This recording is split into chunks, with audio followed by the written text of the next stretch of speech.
بسم اللہ الرحمن الرحیم۔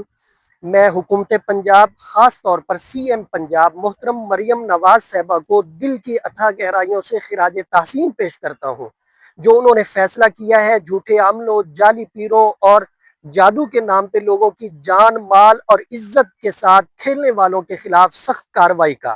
یہ ان کا بہت اچھا فیصلہ ہے۔ میں بطور ایک ایسا شخص جو قرآن و سنت کی روشنی میں عملیات اور لوگوں کی روحانی رہنمائی کرتا ہوں، میں یہ سمجھتا ہوں کہ حکومت کا یہ فیصلہ وقت کی ضرورت ہے۔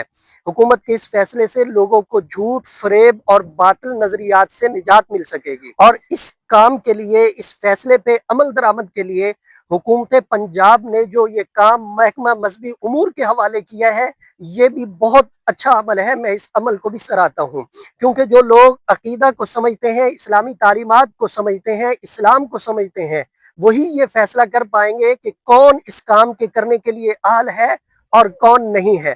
میں آخر میں حکومت پنجاب اور سی ایم پنجاب اور ان کی پوری ٹیم کے لیے دعاگو ہوں کہ انہوں نے جو عوام کی فلاح و بہبود کے لیے فیصلے کیے ہیں، اللہ اس میں انہیں کامیابی اور کامرانی عطا فرمائے۔ خاص طور پر یہ جعلی عاملوں، جھوٹے پیروں کے متعلق، جادوگروں کے متعلق جو فیصلہ کیا ہے، اللہ اس میں انہیں کامیابی سے نوازے۔ ملک عزیز کی اللہ حفاظت فرمائے، جادوگری سے ملک عزیز کو پاک فرمائے، جھوٹ اور فریب سے ہمیں نجات عطا فرمائے، آمین۔